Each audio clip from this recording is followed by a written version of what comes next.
Hi everyone, this is Miss Liz here at Jefferson Patterson Park and Museum, back for another story time. So today we're going to talk about ponds. We're going to learn about ponds. If you guys ever been to or visited a pond, they're so much fun because there's all kinds of animals that live in ponds and around ponds. Now, here in Maryland, there's actually something really cool and unique. It's called vernal ponds. So vernal ponds are ponds that only show up at a certain time of year. We see them in the spring and the summer when there's lots of rain. Now, we've had so much rain this summer that I think there might be still some vernal ponds hiding around out there. But vernal ponds are very important because they usually don't have fish in them. So baby frogs and baby bugs can grow up and mature in those ponds without worrying about any fish coming along. I grew up back home with my grandparents having a pond on their property. And we would go up there and we would play around the pond, and there would be all kinds of, there was fish in the pond that we would go feed, and there would be all kinds of animals around. Beavers would come there. Lots of different animals would come there to drink, and we would go rafting on the pond. My cousin and I, we would have a little raft and we'd go out on the pond. It was always so much fun. And one time when we were out, it wasn't very deep, so I jumped out of the raft and my foot sank down into the mud. And I pulled my foot back out and I got in the raft, and I realized that my swimming shoe that I had on was gone. It fell off, it got sucked into the mud down in that pond, and I think that shoe is still probably stuck there in that pond. So today we're going to read a storybook called Over and Under the Pond by Kate Messner with art by Christopher Silas Neal, and we're going to explore the world of this pond. Over and Under the Pond by Kate Messner with art by Christopher Silas Neal. Over the pond we slide, splashing through lily pads, sweeping through reeds. The water's a mirror, reflecting the sky. Sunshine and clouds, then a shadow below. What's down there, I ask. Under the pond, Mom says. Under the pond is a whole hidden world of minnows and crayfish, turtles and bullfrogs. We're paddling over them now. Over the pond we skim past tall rushes. Whirligig beetles loop and twirl, skaters on a warm summer surface. Under the pond, minnows dart through waving forests of grass, while a brook trout lurks, ready to lunge. Over the pond, we lift and dip and pull past a row of painted turtles on a waterlogged tree. 1, 2, 3, they slip off and away, splash, gurgle, sploosh, under the pond. Over the pond, cattails rustle and sush in the wind. Listen close.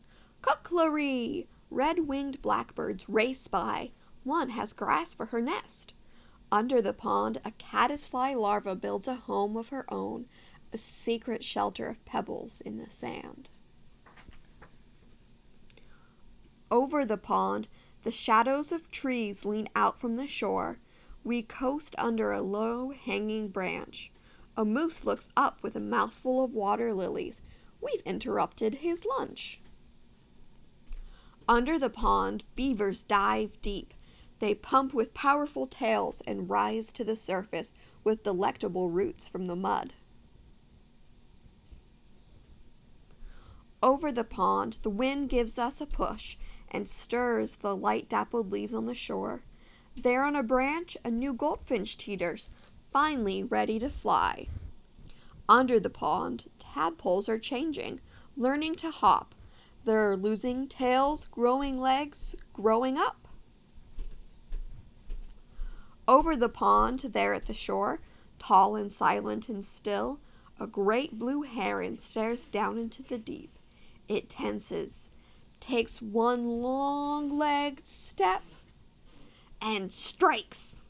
It catches a wiggling quicksilver minnow from where it was hiding under the pond.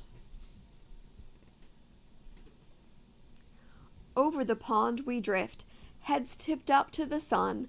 A woodpecker clings to a teetering pine, digging for ants. Under the pond, an otter claws for freshwater mussels.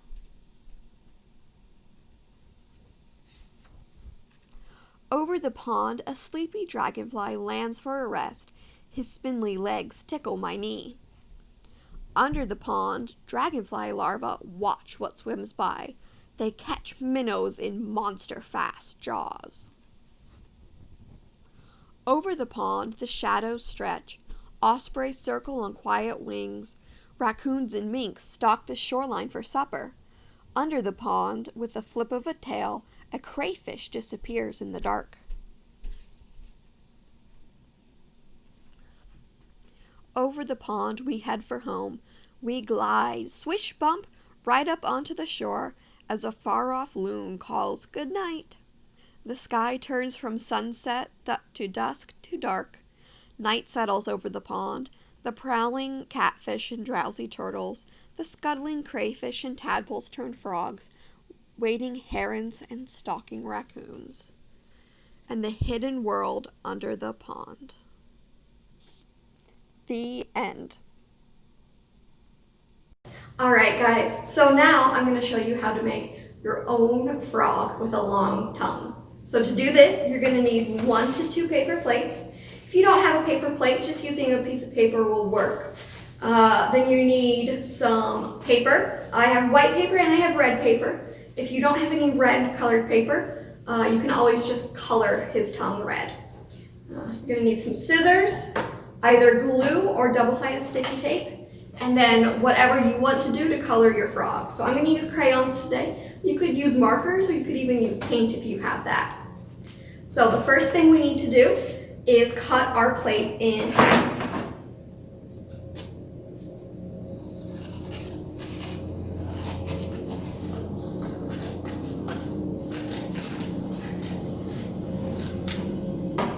Now I've got my half a plate, and now I'm going to set that to the side, and I'm going to need 2 circles. So I have half a plate left, and I think I can get 1 circle out of this plate, but I probably can't get 2. So that's why I have my second plate. If you have bigger paper plates, you might be able to get 2 circles out of 1 half plate.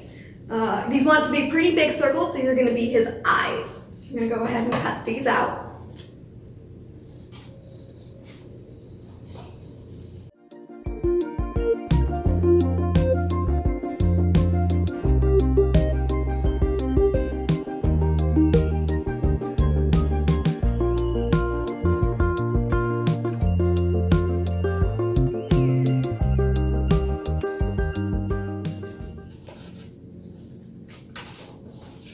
Great. And now all of these need to get colored or painted however you want your frog to be colored. I'm going to do green, but frogs come in lots of colors, so do whatever color you want. Alright guys, so I've colored my paper plate, and I also went ahead and I cut out 2 smaller circles out of paper. So now we're going to start assembling. So you need to glue these smaller circles onto your big green circles to make his eyes.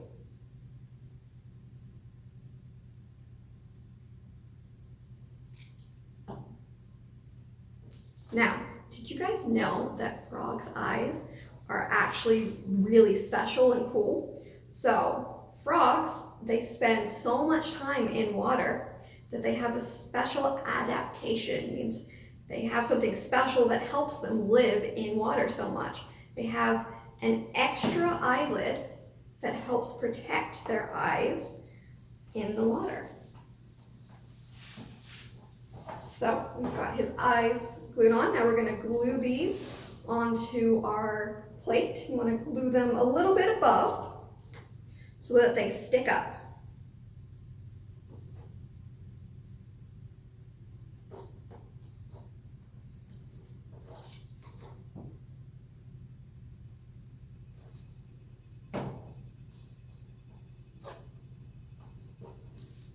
Kind of like that. Isn't he starting to look cute?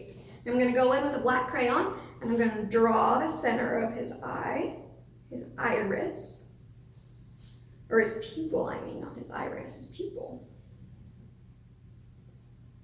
That's the black part of your eye.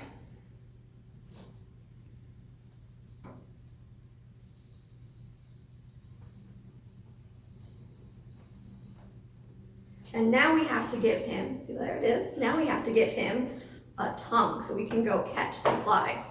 So you want to take your long strip of paper. I'm just going to cut the end of this a little bit to make it round. And again, if you don't have red construction paper, red colored paper, you can do this with white paper and just color it red. And I'm going to take a pencil and I'm going to wrap it around it to curl it.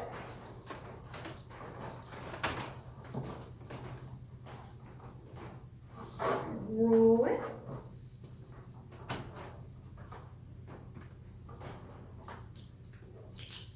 Whew. And then I'm going to pull that off and stretch it back out a little bit.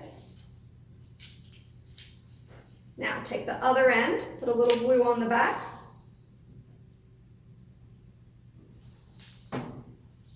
And you want to glue it there, about there on your paper plate. So now we've got a long tongue. And now the last thing we need to do is go back in with our crayon or your marker, whatever you're doing, and we need to give him a little mouth. So around wherever you glued,